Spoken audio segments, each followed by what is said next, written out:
Así que déjenme que empiece con una oración y vamos a poner el mensaje de la palabra de nuestro Dios en las manos de nuestro Dios. Dios nuestro, tu pueblo ha cantado, muestra a Cristo. Tu pueblo ha cantado, revela tu gloria. Revela tu gloria en tu verdad. Oh Padre nuestro, te pedimos que tú escuches el cántico de tu pueblo. Te pedimos que escuches la oración de tu pueblo. Y que en el día de hoy, como estás haciendo, tú sigas mostrándonos, Padre nuestro, a Cristo. Que te lo pedimos en el nombre de tu Hijo Jesucristo. Amén. Pues hermanos, a lo largo de la historia de la Iglesia, lo que son los tres oficios de Cristo, aunque han habido variaciones y algunos los han visto con diferentes matices, la verdad es que los tres oficios de Cristo se han usado para explicar no solamente lo que es la persona de Cristo, sino primeramente lo que es su obra y su obra mediadora. Fue sobre todo Calvino quien desarrolló en sus institutos de religión, más conocido como los institutos, de manera más corta, quien desarrolló lo que es el triple oficio en Cristo: rey, profeta y sacerdote. Y la verdad es que ese triple oficio de Cristo nos ayuda a entender su obra, mediadora. Como profeta lo que hace es representar a Dios delante de nosotros, habla por Dios, trae el mensaje de Dios a los suyos. Como sacerdote lo que hace es representarnos a nosotros delante de Dios como ese sacerdote misericordioso que puede compadecerse de aquellos que nos acercamos con nuestras debilidades. Y como rey es aquel que representa el gobierno, el reino de Dios, ese reino que hemos visto y escuchado que ya empieza desde la creación misma, lo representa delante del ser humano. Ahora bien, fíjense que los tres oficios de Cristo no solamente nos ayudan a entender su obra mediadora, sino que es importante, o son importantes también, porque nos muestran cómo la obra de nuestro Señor Jesucristo está integrada dentro de todo lo que es el progreso de la historia de la redención. El hecho de aplicar lo que son los oficios a Cristo, rey, profeta, sacerdote, no surge de la nada, sino que están engastados en ese progreso orgánico de la historia de la salvación que empieza ya en la creación misma, en la creación de todas las cosas, la creación del ser humano, que progresa como una semilla a lo largo de la historia de la salvación y acaba cumpliéndose de una manera sublime, gloriosa y perfecta en la persona y en la obra de nuestro Señor Jesucristo. De estos tres oficios, profeta, rey y sacerdote, en esta hora lo que vamos a ver es el oficio de profeta, como nuestro Señor Jesucristo es el profeta por excelencia. Y la verdad es que algo que debemos saber, y estoy seguro que no les viene de nuevo, es que la idea de Jesús como profeta no es exclusiva del cristianismo.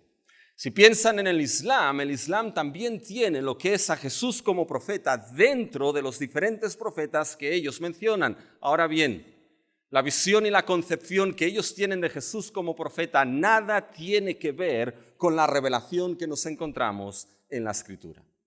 Y es por eso que es tan importante considerar el oficio de profeta en Jesús, al igual que el resto de oficios, a la luz de lo que son las Escrituras, a la luz de la revelación de la palabra de Dios, a la luz de esa palabra, toda ella inspirada, inerrante, infalible y perfecta. Y eso es lo que vamos a considerar, mis hermanos, en el día de hoy. Vamos a tocar diferentes textos que nos van a ayudar a ver cómo el oficio de profeta lo encontramos en la persona de nuestro Señor Jesucristo.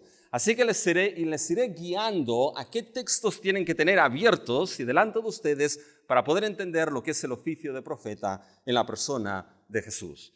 Pero hoy vamos a verlo desde tres puntos de vista. Primero veremos hoy que Jesús como profeta es el cumplimiento del oficio de profeta. Segundo, lo que vamos a ver es que Jesús como profeta es la revelación gloriosa de Dios. Y tercero, veremos que Jesús como profeta es aquel que sigue guiando a su pueblo. Vamos a ver estas tres cosas en el día de hoy. Primero, Jesús como profeta es el que cumple el oficio de profeta. Y la primera cosa que nos damos cuenta aquí o que debemos destacar es que Jesús es el profeta último por excelencia, el gran profeta en la historia de la salvación. Fíjense que cuando vamos al Nuevo Testamento nos damos cuenta de que a Jesús se le define como profeta. Y se le define como profeta o se le identifica como profeta, pero muchas veces a nivel general. Por ejemplo, nos encontramos cuando el Señor Jesús se encontró con la mujer samaritana y le hizo la pregunta de las preguntas: ven, llama a tu marido. Y la mujer samaritana respondió: bueno, no tengo marido. Y Jesús le dijo: bien has dicho, 5 has tenido y el que ahora tienes, este no es ni tu marido. Y a esto la mujer dijo: Señor, me parece que tú ¿qué? Me parece que tú eres profeta. Fíjense que también cuando el Señor Jesús les preguntó a sus discípulos: ¿quién dice la gente que soy yo? En Mateo 16, ¿qué es lo que respondieron los discípulos? Bueno, algunos dicen que tú eres Juan el Bautista, otros que tú eres Elías, otros que tú eres Jeremías y otro que tú eres alguno de los profetas. Por lo tanto, hay una identificación del Señor Jesús como profeta, pero a nivel general. Ahora bien, hay un acontecimiento que sucede en el Evangelio de Juan, donde ahí empezamos a ver donde la identificación de Jesús como profeta es un poquito más específica. Y es cuando el Señor Jesús alimentó a los 5,000 y después de la alimentación de los 5,000, la gente empezó a formarse o a determinar una opinión de Jesús. Y fíjense lo que aparece en Juan 6, versículo 14. Dice: aquellos hombres entonces, viendo la señal que Jesús había hecho, dijeron: este verdaderamente es el profeta que había de venir al mundo. ¿Se dan cuenta lo que dicen aquí las multitudes? Este es el profeta que verdaderamente había de venir al mundo.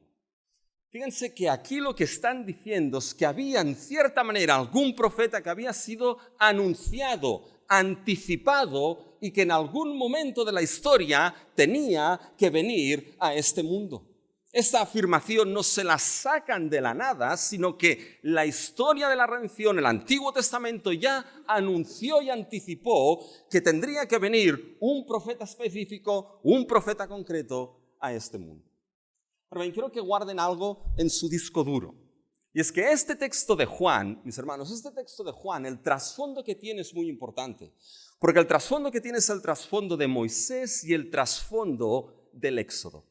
Y esto nos va a ser de vital importancia para entender lo que es el oficio de profeta en la persona de Jesús. Pero guárdense esto porque lo tomaremos más tarde. Pero fíjense que cuando estos hombres dijeron: este es el profeta que había de venir, esto nos obliga a algo a nosotros para poder entender el oficio de profeta en Jesús. Nos obliga a mirar al Antiguo Testamento. Nos obliga a mirar a la revelación previa a este momento. Nos obliga a mirar al Antiguo Testamento para entender la persona de Jesús como profeta. Y específicamente a un texto. Es el primer texto que tienen que tener abierto delante de ustedes, que es Deuteronomio 18. Y los versículos del 15 al 22. Y fíjense lo que en Deuteronomio 18, los versículos del 15 al 22, la palabra de Dios anuncia. Dice: profeta de en medio de ti, de tus hermanos como yo, te levantará Jehová tu Dios, a él oiréis. Conforme a todo lo que pediste a Jehová tu Dios en Horeb el día de la asamblea, diciendo: no vuelva yo a oír la voz de Jehová mi Dios, ni vea yo más este gran fuego, para que no muera. Y Jehová me dijo: han hablado bien en lo que han dicho. Profeta les levantaré de en medio de sus hermanos como tú, y pondré mis palabras en su boca, y él les hablará todo lo que yo le mandare. Mas a cualquiera que no oyere mis palabras que él hablare en mi nombre, yo le pediré cuenta. El profeta que tuviere la presunción de hablar palabra en mi nombre, a quien yo no le haya mandado hablar, o que hablar en nombre de dioses ajenos, el tal profeta morirá. Y si dijeres en tu corazón: ¿cómo conoceremos la palabra que Jehová no ha hablado? Si el profeta hablare en nombre de Jehová y no se cumple lo que dijo, ni aconteciere, es palabra que Jehová no ha hablado, con presunción la habló el tal profeta, no tengas temor de él. Fíjense que aquí en Deuteronomio 18, Dios anuncia la venida de un profeta bien específico. Y déjenme que les sitúe un poquito dentro de este texto de Deuteronomio 18. Porque es un texto, mis hermanos, que sucede dentro del pacto que Dios establece con su pueblo antes de entrar a la tierra prometida. Deuteronomio, juntamente con Éxodo 19 al 24, conforma lo que es el libro del pacto por excelencia que Dios hizo con su pueblo. Por tanto, fíjense que aquí el oficio de profeta, lo que es el anuncio de ese profeta que será levantado en medio de la historia, se da dentro del contexto de pacto. Es un oficio que va a venir regido por la relación de pacto que Dios establece con su pueblo. Ahora bien, fíjense que esas palabras que hemos leído están dentro de una estructura muy específica en el capítulo 18. Porque antes de esos versículos, los versículos del 1 al 8, nos encontramos lo que es el trabajo de los levitas. Y después los versículos en adelante, es decir, los versículos del 15 al 22 que hemos leído, nos encontramos el anuncio del profeta.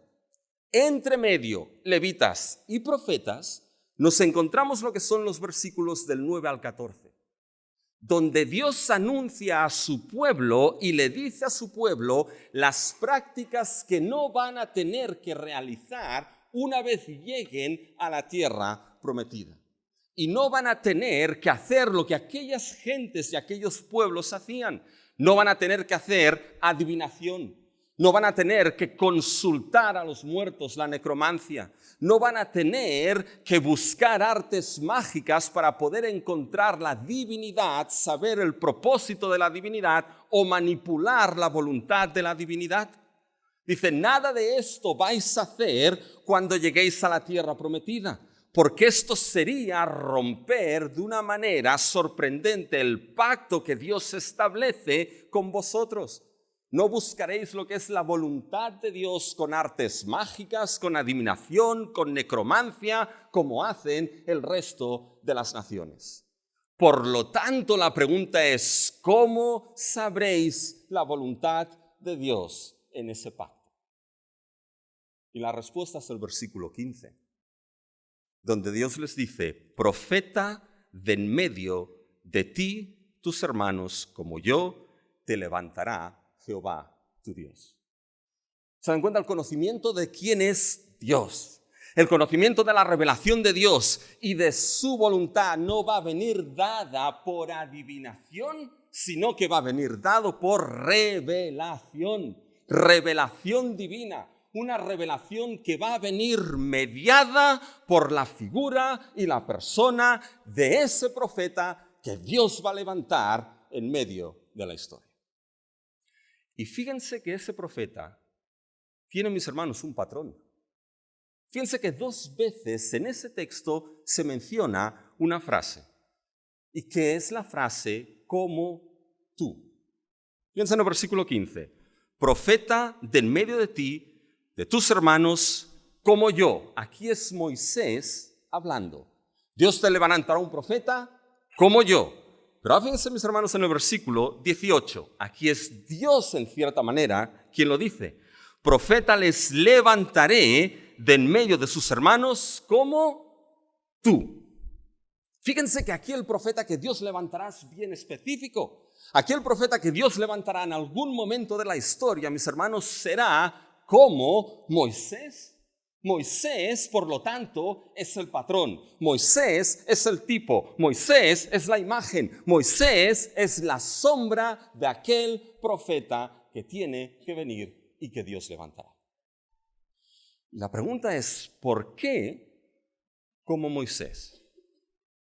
¿Saben? Si a mí me preguntan esto, ¿tú levantarías un profeta según como quién?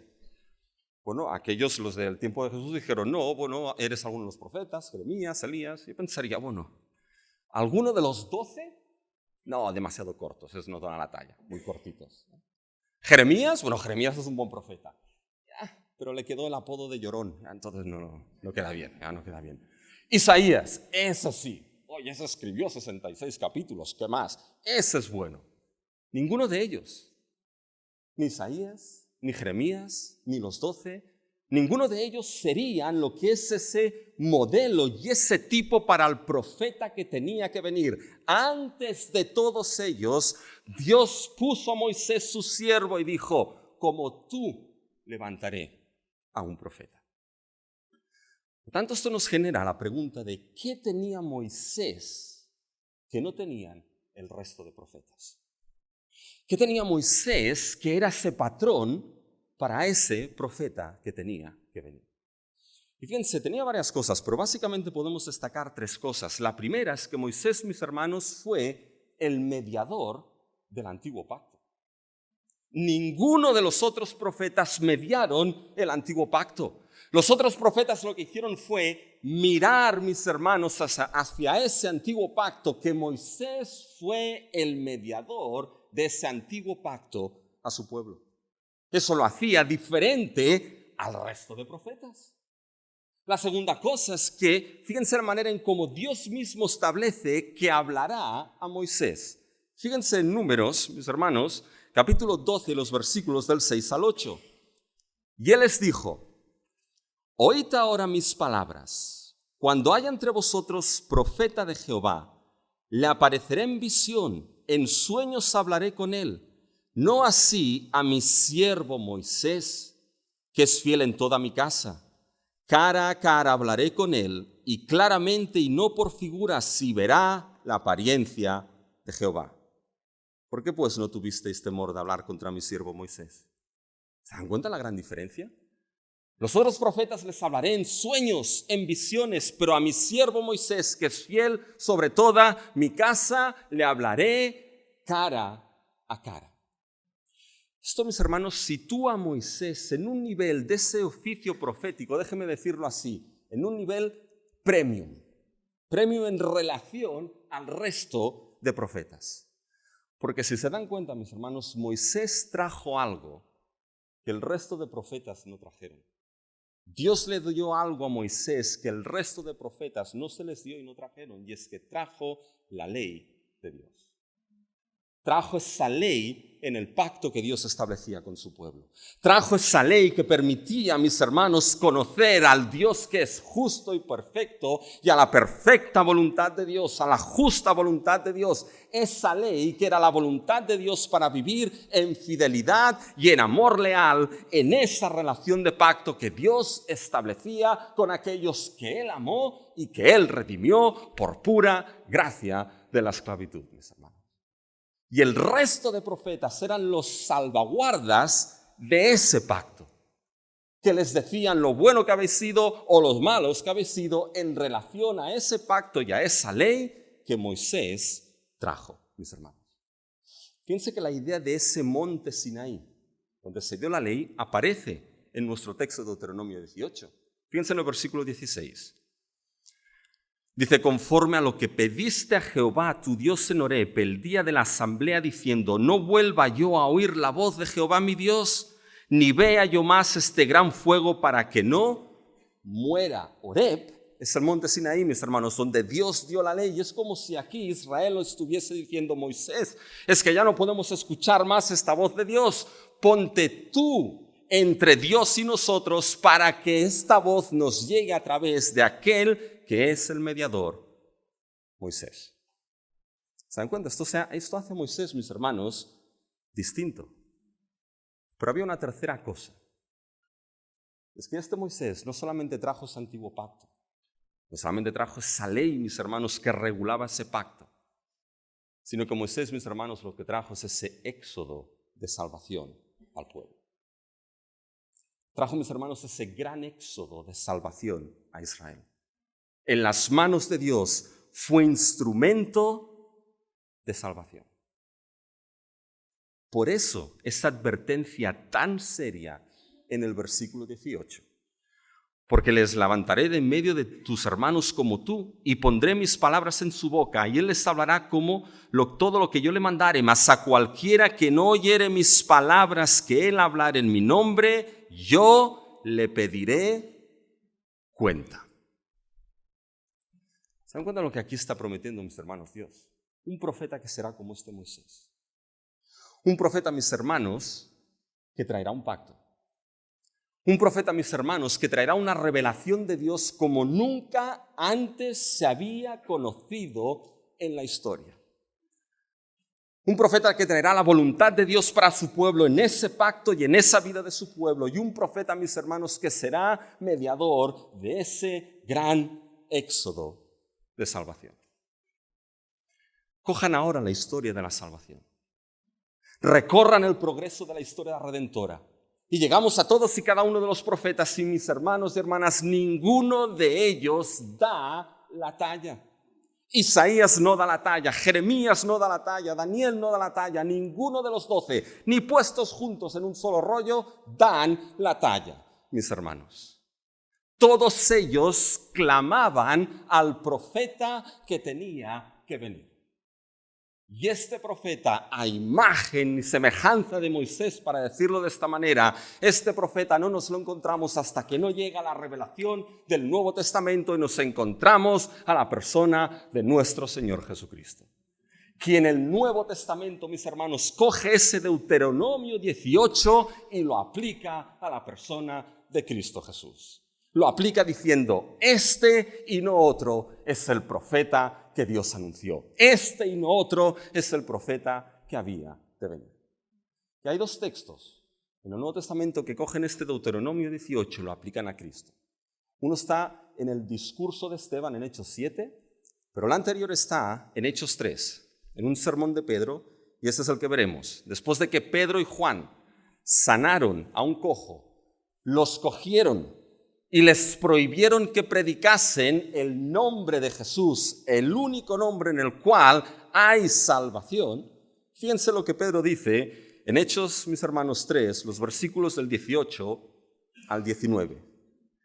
Dice, pero Dios ha cumplido así lo que había antes anunciado por boca de todos sus profetas, que su Cristo había de padecer.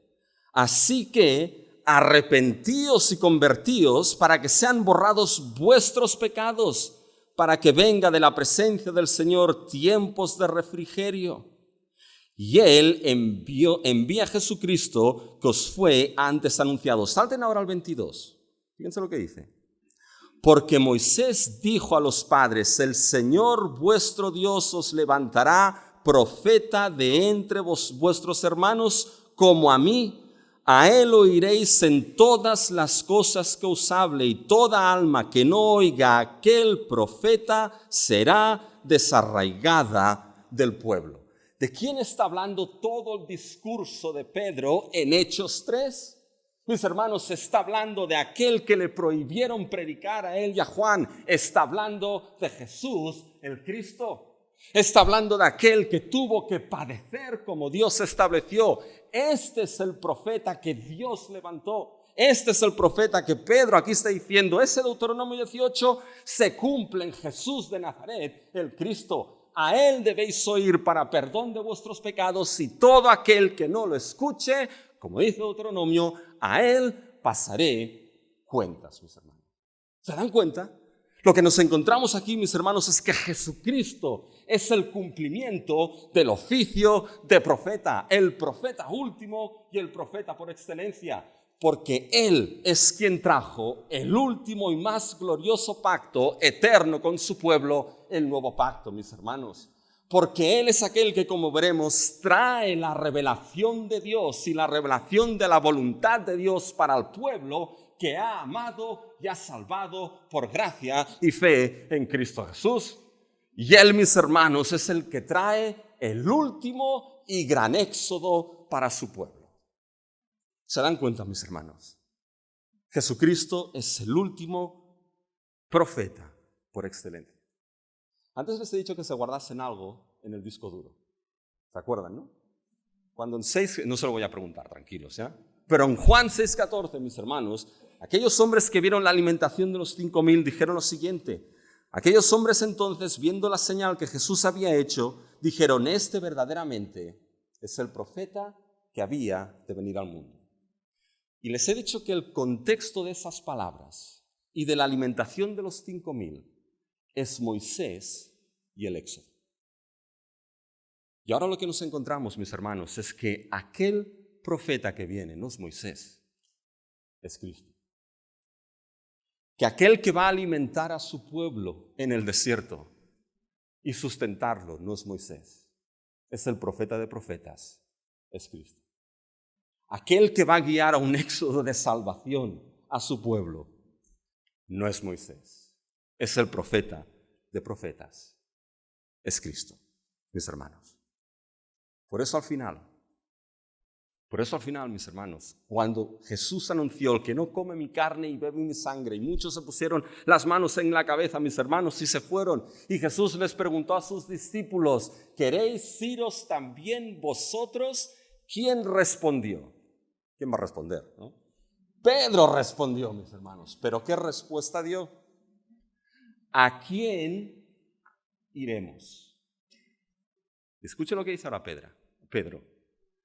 Si solamente tú tienes palabras de vida eterna. Como el último profeta por excelencia, él tiene palabras de vida eterna. Palabras del nuevo éxodo, palabras de salvación, mis hermanos. ¿Se dan cuenta? Cristo cumple ese oficio de profeta siendo el profeta último por excelencia, pero Jesús también es el cumplimiento de la revelación profética de Dios. Fíjense, hay otro texto que debemos mirar, y ese es el texto de Hebreos. Fíjense en Hebreos capítulo 1, los versículos 1 y 2. Como el cumplimiento del oficio de profeta, Jesús no solamente es el profeta último y por excelencia, sino que Jesús también cumple lo que es toda la revelación profética de Dios. Fíjense lo que nos encontramos en Hebreos 1, los versículos 1 y 2. Dios, habiendo hablado muchas veces y de muchas maneras en otro tiempo a los padres por los profetas, en estos postreros días nos ha hablado por el Hijo, a quien constituyó heredero de todo y por quien asimismo hizo el universo. Fíjense, en estos dos versículos hay una verdad simple pero vital, y es que Dios ha hablado, mis hermanos, y es que Dios es un Dios que habla. Dios no se ha quedado callado. Dios, mis hermanos, ha hablado. Y eso nos da un concepto importante para lo que es el oficio profético, lo que es el concepto de la revelación, mis hermanos. Cuando Dios se revela y se da a conocer, Dios, mis hermanos, lo hace de diferentes maneras, pero Dios habla, Dios se da a conocer a Él mismo y a su mensaje. Y sigue hablando, y sabemos por medio de la revelación que se llama general y natural, viendo, mis hermanos, los pajaritos del campo, viendo el sol como sale cada mañana, viendo las estrellas, aunque aquí en Barcelona es difícil esto ya, pero viendo, mis hermanos, la luna, vemos esa revelación de Dios a través de las obras que Él ha hecho, de tal manera que podemos conocer su poder, su deidad, su sabiduría, mis hermanos, a través de las cosas hechas. Pero Dios, mis hermanos, trajo una revelación que es lo que se llama la revelación especial de Dios. Esa revelación que vino, mis hermanos, por medio sobre todo de su palabra. Y una revelación que tenía en ella, engastada, incrustada y implícita, mensaje redentor, mensaje de salvación para el ser humano, mensaje de salvación para su pueblo. Y aquí en Hebreos 2, del 1 al 2 nos dice: Dios habiendo hablado. Pero fíjense lo que dice: muchas veces y de muchas maneras en otro tiempo. ¿Qué es ese otro tiempo aquí? Bueno, es una referencia, mis hermanos, a lo que es el antiguo pacto. En el antiguo pacto, Dios habló, mis hermanos, a los padres por medio, fíjense lo que dice el texto, lo tienen ahí, bueno, donde quieran mirar, ¿ya? Fíjense, por los profetas. Los profetas eran los recipientes de esa revelación, los profetas eran los mediadores que traían esa palabra y esa revelación de Dios al pueblo. Pero ¿saben que en el antiguo pacto esa revelación era incompleta? Y cuando hablo de incompleta, no quiero decir que fuese imperfecta, ni mucho menos. La revelación de Dios siempre es perfecta y suficiente en el momento de la historia que haya sido traída. A lo que me refiero es que en otro tiempo, mis hermanos, esa revelación era progresiva. Dios estaba construyendo lo que es esa historia gloriosa de la redención. Fíjense cómo lo expresa el versículo 1. Dios habiendo hablado muchas veces y de muchas maneras. Esto nos da la visión de ese trabajo en progreso, mis hermanos, que estaba progresivamente como una semilla creciendo. Ahora bien, llegamos al versículo 2 y hay un cambio de tiempo. Y fíjense, mis hermanos, en el versículo 2, el gran cambio de tiempo. Pero en los postreros días. Y esos postreros días, aquí, mis hermanos, se refiere a esos últimos tiempos, a la entrada del nuevo pacto. En esos postreros días, escuchen al autor de Hebreos, nos ha hablado por el Hijo, por su Hijo Jesucristo. ¿Se dan cuenta de lo que ha desaparecido del texto? Ya no hay muchas veces, ya no hay muchas maneras. Ahora, cuando llegamos al nuevo pacto, mis hermanos, Dios ha hablado de manera definitiva, última y sublime en Cristo Jesús. Y Él, mis hermanos, es el cumplimiento de toda esta revelación profética de Dios. En Cristo Jesús está la palabra final de nuestro Dios, mis hermanos. Esto es lo que hace que Cristo Jesús sea el profeta más excelso que todos el resto de profetas que han venido. Y no solamente porque Dios ha hablado de manera definitiva, última, gloriosa en Cristo Jesús, sino ¿saben por qué también? Y eso me llama la atención. Porque Cristo no solamente es el cumplimiento de esa revelación profética, sino que Cristo es el contenido también de esa revelación profética. Fíjense que fue el apóstol Pedro quien dijo lo siguiente en 1 de Pedro. Capítulo 1 y versículos del 10 al 11. Dice, los profetas que profetizaron de la gracia destinada a vosotros, inquirieron y diligentemente indagaron acerca de esta salvación, escudriñando qué persona y qué tiempo indicaba el Espíritu de Cristo que estaba en ellos, el cual anunciaba de antemano los sufrimientos de Cristo y las glorias que vendrían tras ellos. ¿Qué indagaron los profetas, mis hermanos? ¿Qué indagaron? ¿Qué persona y qué tiempo? ¿Cuándo vendría y cuándo se darían los sufrimientos del Cristo, del Mesías?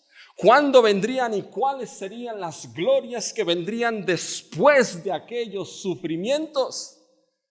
Y Pedro sigue escribiendo y les dice, ¿sabéis qué? Eso no les fue dado para ellos, fue dado para vosotros.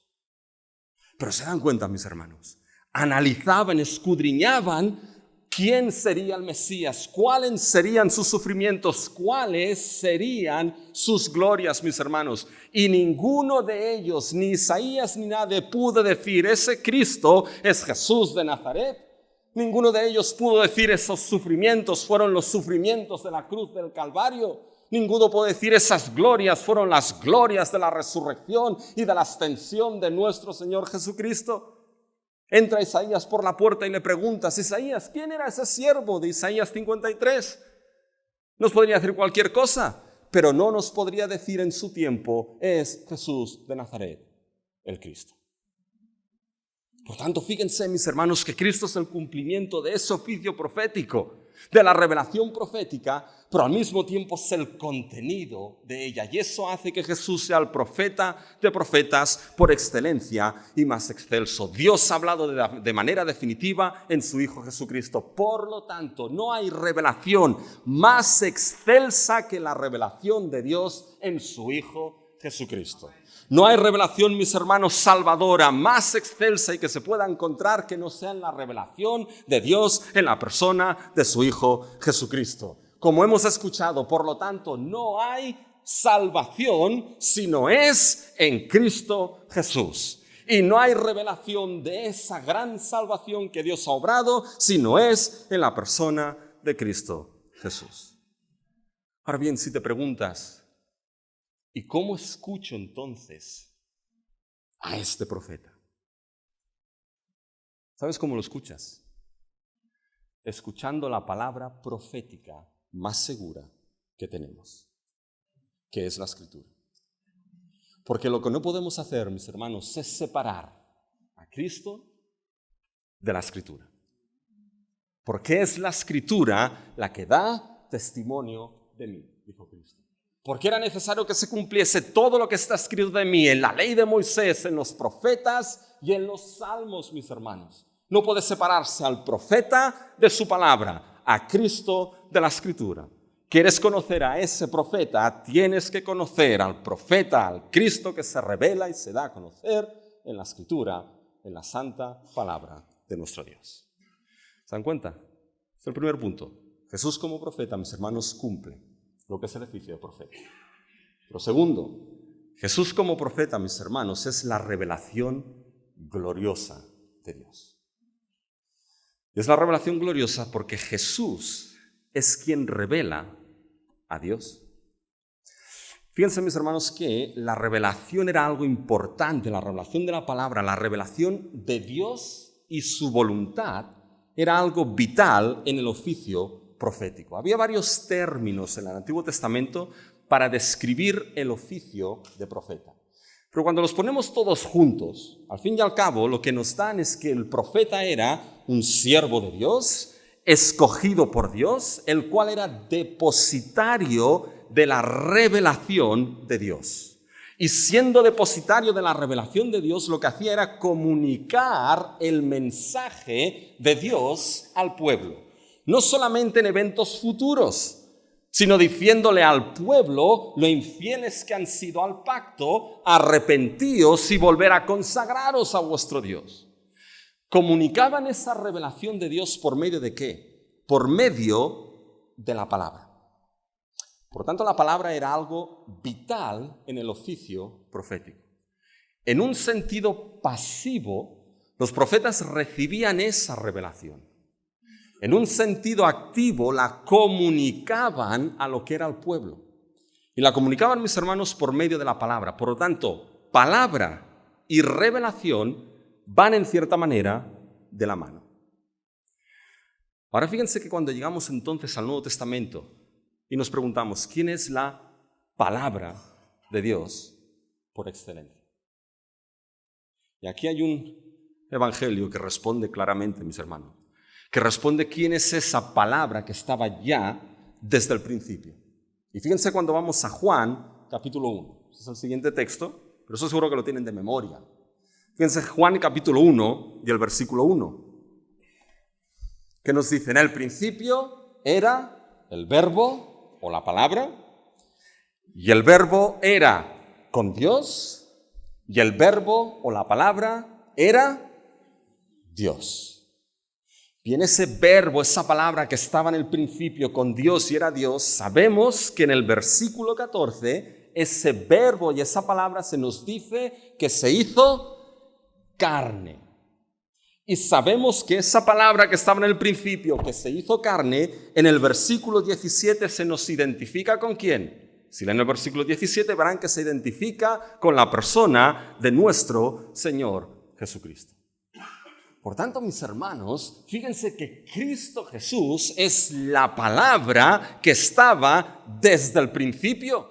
Es la palabra, mis hermanos, por las cuales todas las cosas fueron creadas en Génesis. Es esa palabra de sabiduría en Proverbios 8, mis hermanos. Es esa palabra encarnada. Es Dios mismo encarnado, hecho carne. Claro, esto da a Cristo un nivel como profeta superior. Pero cuando vamos a estos versículos, esos versículos del 1 al 18, en el prólogo, que es lo que se llama el prólogo de Juan, mis hermanos, fíjense que esa palabra que se hace carne, que es nuestro Señor Jesucristo, trae algo sorprendente. Trae algo, mis hermanos, que Moisés anheló y deseó ver y no pudo ver. ¿Saben lo que trae? Trae la revelación de la gloria de Dios. porque en el prólogo de Juan no podemos entretenernos mucho, si no les tengo aquí hasta mañana, no quieren eso, ¿ya? Pero fíjense, mis hermanos, que en el prólogo de Juan hay un trasfondo. Y el trasfondo que hay en el prólogo de Juan es el trasfondo de Éxodo 33 y 34. ¿Y qué es lo que sucede en Éxodo 33 y 34? Fíjense, en Éxodo 33, después de lo que es el pecado que cometió Israel con el becerro de oro, pero en Éxodo 33, 18, fíjense lo que Moisés le pide a Dios. Dice, él entonces dijo, te ruego que me muestres tu gloria. Moisés le pide a Dios ver su gloria. Moisés le pide a Dios ver el resplandor y la magnificencia de quién es Dios. Moisés le pide a Dios ver todo el peso, esto es lo que significa gloria, ese peso de quién es Dios. Y Dios le dice, Moisés, qué paciente es nuestro Dios, ¿no? Con nuestras peticiones. Dice Moisés. ¿Qué le dice? Fíjense el versículo 20. En Éxodo 33, dijo más, no podrás ver mi rostro, porque no me verá hombre y vivirá. Dios le dice, Moisés, no vas a poder ver mi rostro, mi gloria, quién soy yo. Pero tranquilo, vamos a hacer algo. Te voy a esconder, ¿no? Ahí un poquito, de tal manera que cuando todo mi ser pase, puedas ver lo que es mi espalda. El destello final de mi gloria. Bien, esto sucede en el siguiente capítulo, en Éxodo 34. ¿Y saben lo que es lo interesante en Éxodo 34? Que Moisés pidió ver, ¿se acuerdan? Muéstrame tu gloria. Pero lo interesante es que cuando Dios pasa por delante de Moisés, lo importante no es lo que Moisés ve. Lo importante es lo que Moisés escucha. Y lo que él escuchó fue el nombre de Dios. ¿Quién es Dios? Y fíjense, mis hermanos, lo que dice en Éxodo 34, los versículos 5 y 6. Y Jehová descendió en la nube y estuvo allí con él, proclamando el nombre de Jehová. Y pasando Jehová por delante de él, proclamó, Jehová, Jehová, fuerte, misericordioso y piadoso, tardo para la ira, escuchen esta última frase, y grande en misericordia y verdad. ¿Quién es Dios, Moisés? Este es Dios, grande, misericordioso, lento para la ira, grande en misericordia, grande en verdad. ¿Han escuchado esta última frase? Bien, vuelvan al Evangelio de Juan. Vuelvan al capítulo 1 del Evangelio de Juan. Vuelvan al prólogo, mis hermanos. Y fíjense en el versículo 14 del capítulo 1 de Juan. Juan 1:14 nos dice, y aquel verbo, aquella palabra, fue hecha carne. Y habitó entre nosotros, fíjense el paréntesis, y vimos su gloria. Gloria como del unigénito del Padre, lleno, escuchen ahora, de gracia y de verdad. Mis hermanos, las mismas palabras que resonaron en el Éxodo, Jehová, Jehová, grande en misericordia y verdad. Y viene la palabra encarnada, el Hijo de Dios, y vimos la gloria, gloria del unigénito, Hijo del Padre, lleno de gracia y de verdad. Mis hermanos, la persona de nuestro Señor Jesucristo, la palabra por excelencia, ¿qué revelación trajo? Trajo la revelación, mis hermanos, de la gloria de Dios, mis hermanos. Trajo la revelación de quién es Dios, mis hermanos. Trajo la revelación de ese Dios que creó todas las cosas. Trajo la revelación de ese Dios que liberó a su pueblo en el Éxodo. Trajo la revelación del Dios, Rey, Creador y Salvador de todo, mis hermanos. Cuando vemos a Jesucristo, vemos al único Dios vivo y verdadero, mis hermanos. Lo que nos encontramos en Jesús es lo que algunos autores han dicho. Jesucristo, mis hermanos, lo que hace es la exégesis, la interpretación del Padre. Porque fíjense lo que aparece en el versículo 18 de ese prólogo. A Dios nadie le vio jamás.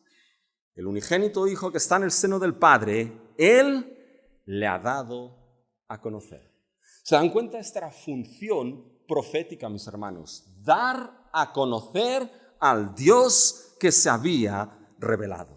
Y ahora, mis hermanos, eso se ve de una manera gloriosa y sublime. ¿En quién? En la persona de Cristo Jesús. Porque Él, mis hermanos, es el profeta de profetas, pero porque Él es Dios mismo, Dios encarnado.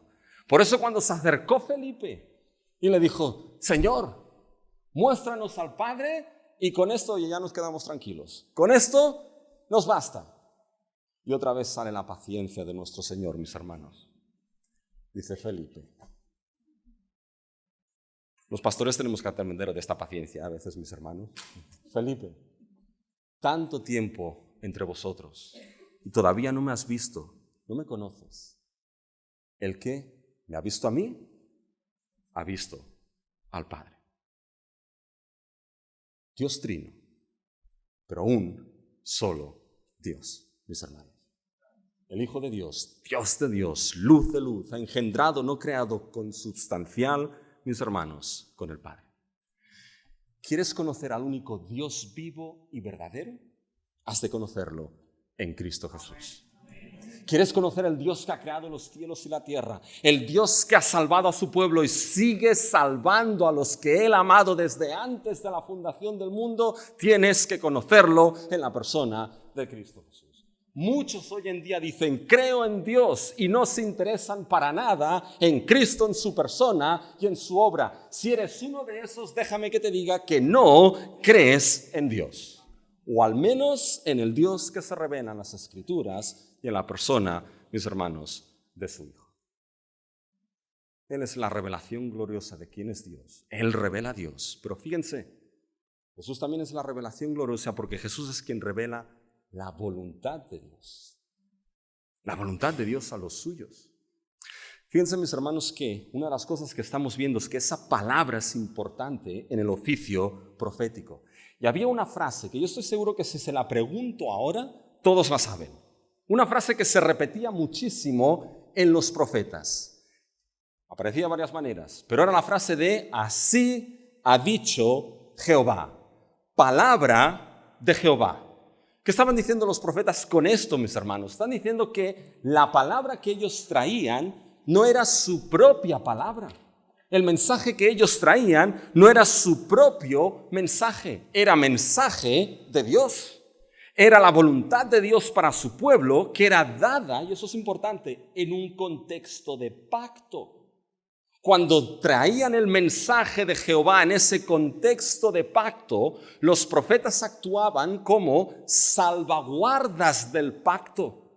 Y con esa palabra les decía a Israel lo infieles que habían sido a su Dios en ese pacto y les llamaban a arrepentimiento, les llamaban a volverse a su Dios, les llamaban a consagrarse nuevamente a ese pacto.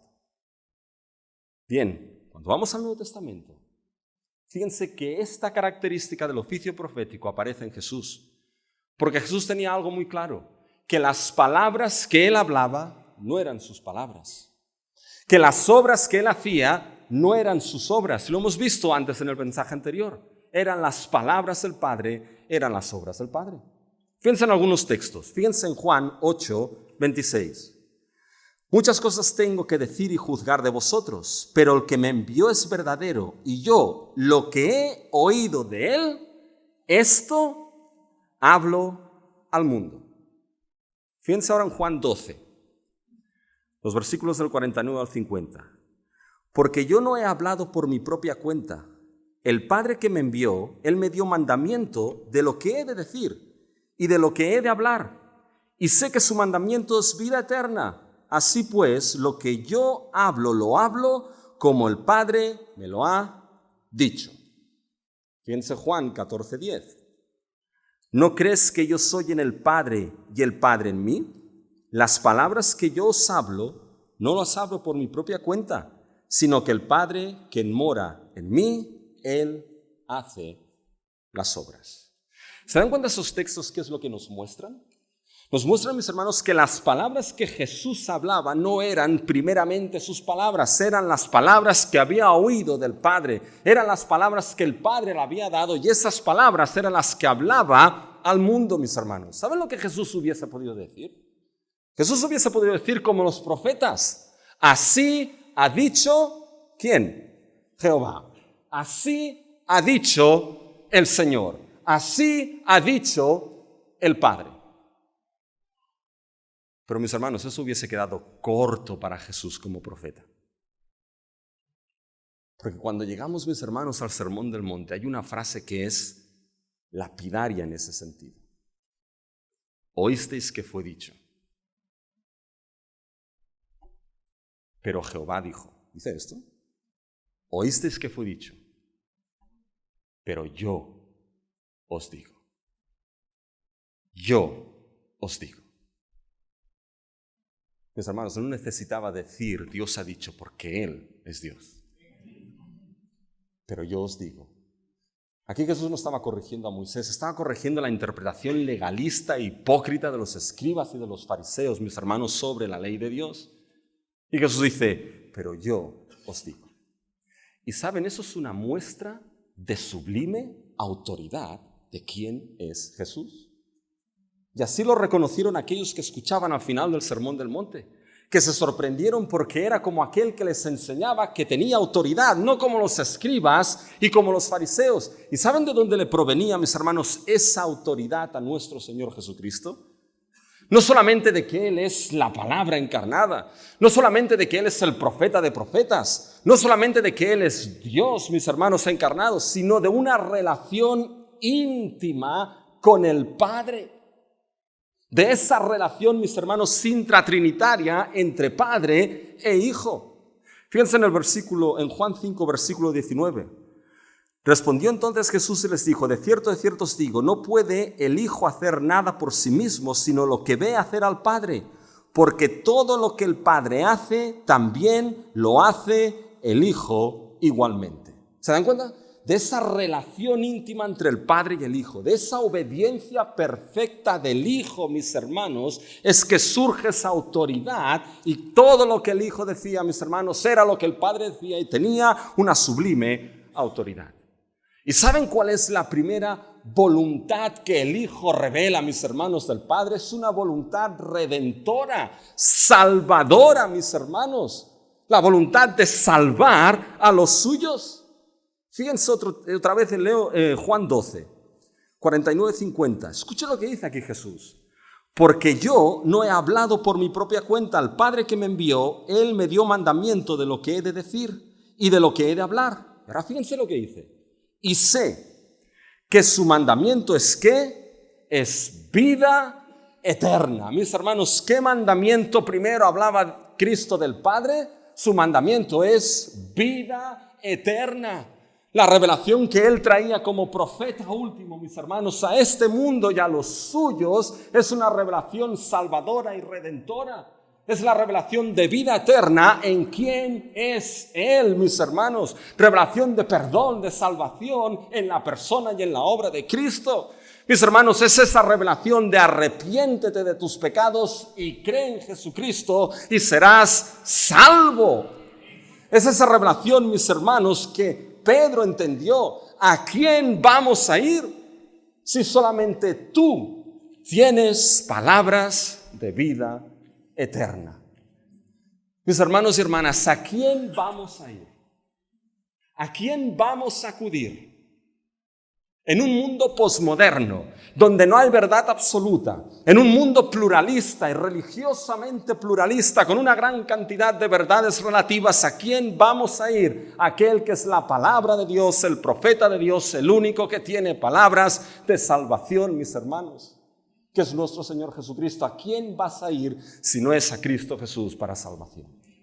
Y sabes que como profeta, por excelencia, Dios no va a permitir que ninguna de las palabras de su profeta último caiga al suelo y no se cumpla. De tal manera que cuando el Señor Jesucristo dice, arrepiéntete y cree, y serás salvo si te arrepientes de tus pecados por la gracia de Dios. Si acudes a Cristo Jesús con fe, por la gracia de Dios, serás salvo. Porque Dios no va a dejar que ninguna de las palabras de su Hijo caiga al suelo y no tenga cumplimiento. ¿A quién vamos a ir? Sino a Cristo Jesús. Y por último, y con esto termino, Jesús como profeta sigue guiando a su pueblo.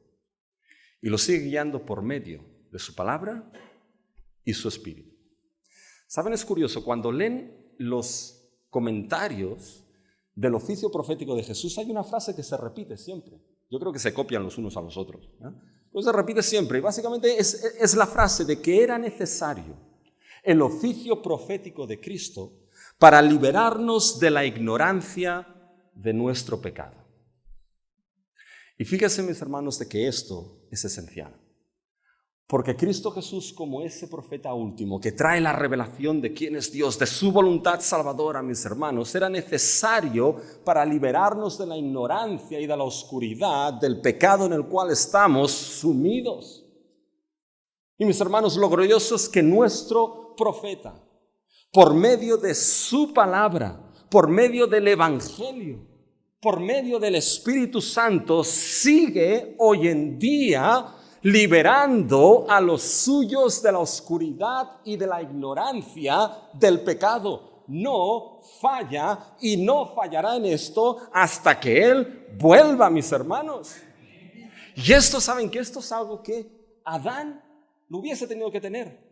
Tenía que tener, mis hermanos, esa capacidad de discernir lo bueno de lo malo. No como la serpiente le dijo, sino como Dios determinó.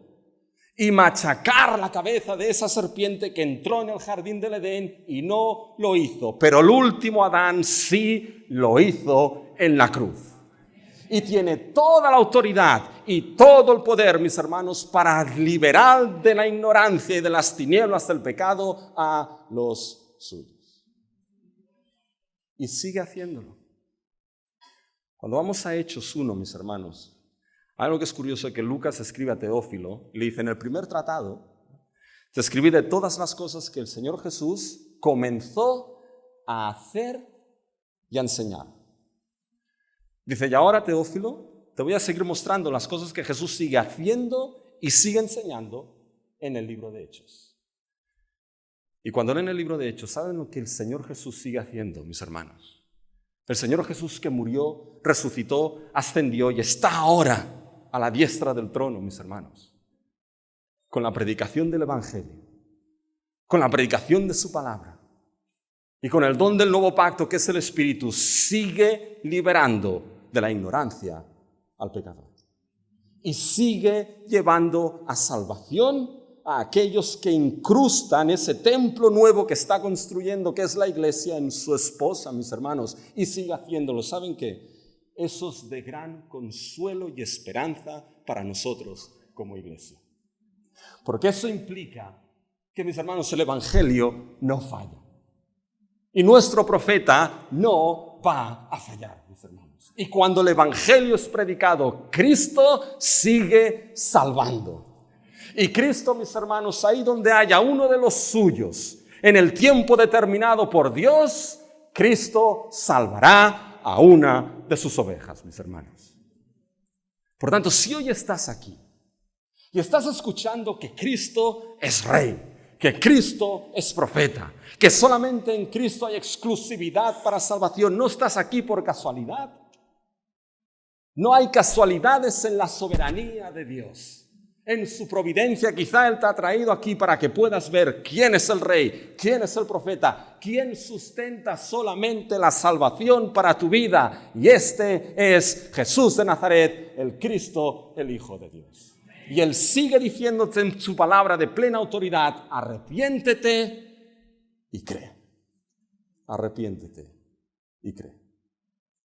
Y para nosotros, mis hermanos, como iglesia, no tenemos a otro que escuchar. No tenemos a otro que seguir, sino es a nuestro Señor Jesucristo.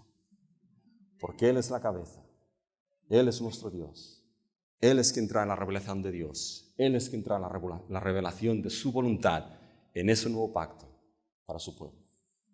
Así que, iglesia, como dice el himno, sacude el sopor. Que Cristo, nuestro capitán, va delante y nos va a guiar de aquí hasta la eternidad. Vamos a acabar en oración, mis hermanos. Nuestro Dios y nuestro Padre celestial, venimos delante de ti, Dios nuestro, y te damos la gloria, porque tú eres nuestro Dios, Creador y Salvador. Y te alabamos y bendecimos, porque tú, Padre, nos diste a tu Hijo, Rey, Profeta y Sacerdote. Oh Dios nuestro, si a ti te place en el día de hoy, salva. No dejes que tu palabra vuelva a ti vacía. Oh Señor, perfecciona a tus santos, edifica tu iglesia, para gloria a tu nombre, en el nombre de Cristo Jesús. Amén.